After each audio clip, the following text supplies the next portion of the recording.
CGI Gavai साहब पर जो एक वकील ने झूठा देखने का जो कार्य किया था उसको लेकर के तमाम जो है आलोचनाएं हो रही। किस तरह से देख रहे हैं प्रकरण को? कहा जा रहा है कि शेड्यूल कास्ट का व्यक्ति अगर सीजीआई भी बन जा रहा है तब भी जो है वो समाज में उसकी जो स्वतंत्रता है, विचारों की अभिव्यक्ति है, उस पर जो है वो प्रहार किया जा रहा है।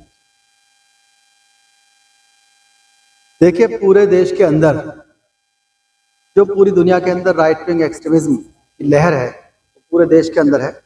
इस देश में बहुत से अधिकारी, कर्मचारी, अधिवक्ता और यहाँ तक कि जो बाबा लोग हैं वो पूरा ये प्रयास कर रहे हैं कि इस देश के अंदर किसी तरह से वर्ण व्यवस्था लागू हो जाए।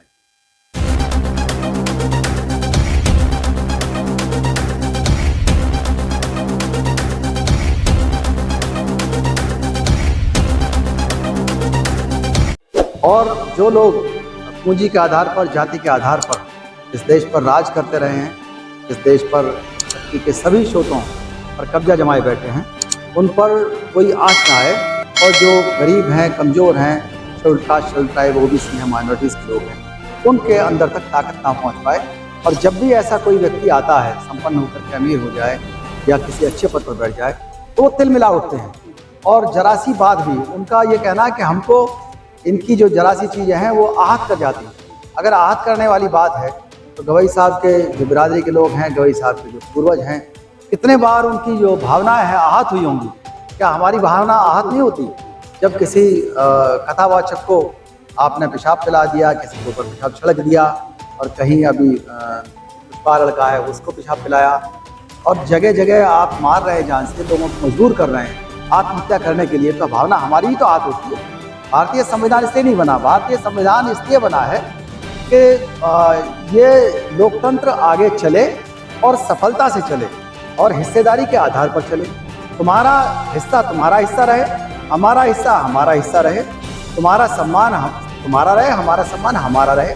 हम तुम्हारा सम्मान करेंगे, तुम हमारा अपमान मत करो, अत्याचार मत करो। आज पूरे देश के अंदर ये हाल है कि 70,000 अत्याचार SC ST पर हर साल होते हैं। महिलाओं पर भी बहुत अत्याचार होते हैं, तो उन पर किसी का ध्यान नहीं आता है। वो सिर्फ इसी बात के ऊपर ध्यान दे रहे हैं लोग बात, किसी तरह से शराब की दुकानें ज़्यादा बढ़ जाएं, स्कूल बंद हो जाएं, और जो इनका एम्पावरमेंट हुआ है वो एम्पावरमेंट खत्म हो जाए, और हर अमीर आदमी को, इनकम टैक्स पेयर को, जो भी आया है, निचले तबकों से आया है, गरीबी से आया है, शेड्यूल कास्ट से उठ करके आया, भले ही आरक्षण के बहाने आया हो, उसके आधार पर आया हो, उस व्यक्ति से ईर्ष्या ज़्यादा होती है और उसके साथ षड्यंत्र भी करने लगते हैं सभी लोग। और ये देश बाबा साहब डॉक्टर अम्बेडकर का यहाँ पर ग्रेडेड इनइक्वालिटी है। तो हर आदमी अपनी जाति का, जिसको लगता है कि मेरे जो जाति के शिक्षाधिकार हैं उसका आनंद मैं लेता रहूं, तो उसको दिक्कत तभी होती है जब उसको अन्याय होता है उसके साथ, अदरवाइज वो उसमें आनंद लेता रहता है। तो जाति के खिलाफ कानून बनना चाहिए। और इसमें सॉल्यूशन की बात जहाँ तक आती है, सॉल्यूशन तो निश्चित रूप से संसद से होगा और जो प्रतिनिधि चुनाए जाएंगे उन्हीं से होगा। अगर जनता इतनी अक्लमंद हो जाए, इतनी प्रज्ञाशील हो जाए, जनता को लगे कि जो भी प्रत्याशी है वो प्रत्याशी जातिवाद में विश्वास करने वाला ना हो, सांप्रदायिकता में विश्वास करने वाला ना हो, अंधविश्वास में विश्वास करने वाला हमारा प्रत्याशी ना हो, वही जीत करके संसद में जाएं, जो संविधान को बचाएं, लोकतंत्र को अच्छी तरह से चलाएं। और हर व्यक्ति इस देश का, चाहे बहुजन समाज का हो, चाहे किसी अन्य समाज का, किसी को भी ये ना लगे कि इस देश के उत्थान में हमारा उत्थान नहीं है। राष्ट्रवाद तो तभी बढ़ेगा ना जब ये लगे लोगों को कि हाँ, इस देश के पतन में मेरा भी पतन है, क्योंकि मैं राष्ट्रवादी हूँ और राष्ट्र का हिस्सा हूँ। लेकिन अगर एक पड़ोसी के दुख से दूसरा पड़ोसी खुश होता है तो निश्चित रूप से राष्ट्रवाद कमजोर होता है। राष्ट्रवाद तो तभी आएगा ना जब सबको सबका हिस्सा मिले, सबको सबका जो उनको रोटी, कपड़ा, मकान, शिक्षा, स्वास्थ्य, मानवीय गरिमा सारी मिले।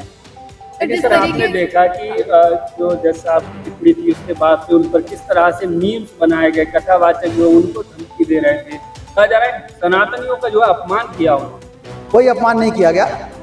अगर कोई ये मानता है, किसी का विश्वास है कि हमारे लिए कोई हमारी आस्था इस बात में है और कि सर्वशक्तिमान है कोई, तो निश्चित रूप से अगर दूसरे आदमी ने कह दिया अगर वो सर्वशक्तिमान है तो उनको मान लो सर्वशक्तिमान, वहाँ ही प्रेयर करो। तो इसमें अपमान की क्या बात है, इसमें बुरा क्यों माना? आप तो खुद ही कह रहे हो ना कि हमारा सर्वशक्तिमान सब कुछ कर सकता है। जब आप खुद कह रहे हो और फिर उसको नहीं मान रहे तो उसमें कोई ऐसी टिप्पणी नहीं है। राकेश किशोर उसका कहना है कि मैंने कुछ नहीं किया, सब भगवान ने कराया। नहीं, वो तो धमकी दे रहे हैं, हम दोबारा भी करेंगे। तो उनके खिलाफ तो कार्रवाई होनी चाहिए ना। वो तो NSA की और UAPA की कार्रवाई होनी चाहिए ऐसे लोगों के खिलाफ। सीबीआई साहब को माफ कर दिया है तो कार्रवाई नहीं। देखिए ये देश जो है बटा हुआ है थानों में, तहसील में, जिलों में। ये जिम्मेदारी कि अगर हमारे यहाँ कोई गलत काम हो रहा है तो थाने वालों को भी सुनना चाहिए, उसमें FIR करके उनके खिलाफ कार्रवाई होनी चाहिए।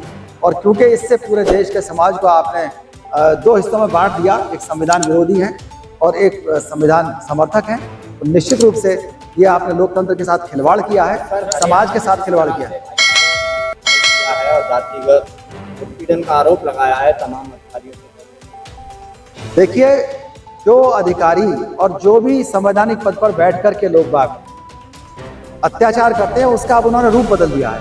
पहले रूप ये था कि अकेले खेत की मेड़ पे मारते थे, घर में घुस करके मारते थे, लेकिन पढ़ने लिखने के बाद जब लोग अधिकारी हो गए उनके खिलाफ जांचें की जाती हैं, उनका ACR खराब किया जाता है, उनके मेडल रोके जाते हैं, उनको सजा दी जाती है, उनकी नौकरी से बर्खास्त किया जाता है, उनकी अनिवार्य सेवा से हटाया जाता है अनिवार्य रूप से, उनको इतना परेशान किया जाता है कि नौकरी छोड़ के भाग जाए, उनके तबादले गलत जगह पर किए जाते हैं, मियाँ बीवी के तबादले कर देंगे 500 किलोमीटर दूर। तो इस तरह के उत्पीड़न के नए नए रूप आ गए हैं और निश्चित रूप से इन उत्पीड़नों पर SC/ST आयोग को भी संज्ञान लेना चाहिए, सुप्रीम कोर्ट को भी संज्ञान लेना चाहिए और जाति के खिलाफ कानून बनाना चाहिए। अभी हाल ही की बात है, 16 सितंबर को जस्टिस विनोद दिवाकर साहब ने बहुत अच्छा आदेश किया है जिसके अंदर 4 चीज़ें दी हैं, 2 रिकमेंडेशन दी हैं। एक तो जो गाड़ियाँ हैं MV एक्ट के तहत जो चलती हैं उन गाड़ियों के ऊपर जातियों के नाम न लिखे जाएँ। दूसरी चीज़ है जो डायरेक्शन दी है उसमें है कि जो केसेस रजिस्टर होते हैं उसमें एक्यूज्ड का और कंप्लेनेंट का जो जाति है वो ना लिखी जाए। जो जाति को महिमा मंडित करने वाली चीज़ें सोशल मीडिया पर होती हैं, कोई कहता है कि मैं जाति का A हूँ, मैं जाति B से हूँ, तो ये सब बंद हो जाए, जातियों के नाम पे सेना हो, ये सारी चीज़ें बंद होनी चाहिए, ग्लोरिफिकेशन ना हो।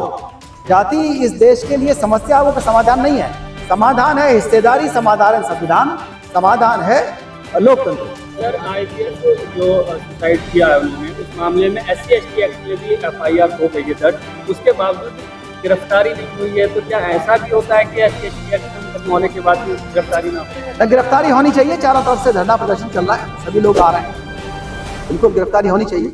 6 दिन हो गए हैं, डेड बॉडी का पोस्टमार्टम नहीं हुआ है, उनकी पत्नी इस बात पर अड़ी हुई है कि गिरफ्तारी होनी। देखिए, जो ला कहता है, कानून कहता है, उसका पालन होना चाहिए, गिरफ्तारी भी होनी चाहिए और निश्चित रूप से विवेचना के बाद में जो भी पाया जाता है, विवेचना के बाद में हर मुकदमे के 3 हश्र होते हैं और वो करने के लिए जो विवेचक है और विवेचक के जो ऊपर बैठे होते हैं वो लोग हैं, उसमें FR भी होती है, कई बार एक्सपंज भी होता है और कई बार चार्जशीट लगती है, वो तो विवेचना के बाद की बात है। लेकिन जो SC/ST एक्ट की भाषा है, जो उसके अंदर संदेश है, उसमें गिरफ्तारी होनी चाहिए। सर, एक आम चर्चा हो रही है कि IPS को न्याय नहीं मिल रहा है, तो आम दलित की क्या स्थिति है? देखिए, जातिवाद के रहते हुए जब तक जाति के खिलाफ कानून नहीं बनता, बाबा साहब डॉक्टर अम्बेडकर ने किताब लिखी थी एनाइलेशन ऑफ कास्ट, और हम मांग करते हैं हमारे NGO भी कि एनाइलेशन ऑफ कास्ट एक्ट पारित हो, जिसमें जिस तरह नोटबंदी हुई थी उसी तरह जातिबंदी हो। कोई भी आदमी सड़क पर चल रहा हो, चाहे यात्रा कर रहा हो, चाहे वो व्यक्ति अपने दफ्तर में बैठा हो, सारे सरनेम हटाए जाएं। जाति पूछना, जाति बताना, जाति का महिमा मंडन अपराध होना चाहिए। जब नोटबंदी हो सकती है तो जातिबंदी क्यों नहीं हो सकती? लेकिन सर, अब इस मामले में एक नया मोड़ आ गया है, एक SI ने भी सुसाइड कर लिया और उन्होंने जो IPS हैं उन पर जो है भ्रष्टाचार के आरोप लगाए हैं। देखिए, आरोप लगाने का अधिकार सबको है, कोई भी लगा सकता है, उसकी भी विवेचना होगी, निश्चित रूप से मुकदमा उस पर भी काम होगा, जो भी चीजें हैं। सर, जिस तरीके से CGI पर जूता फेंका उसके बाद एक्स पर लगातार लोग वकील के समर्थन में उतर रहे, तो उसकी कैसे देखें? देखिए, जो जातिवादी लोग हैं वो संविधान समर्थकों के खिलाफ रहते हैं और वो हमेशा से, चाहे वो मंत्री रहे हों, चाहे मुख्यमंत्री रहे हों, उनको भी गालियाँ दिया।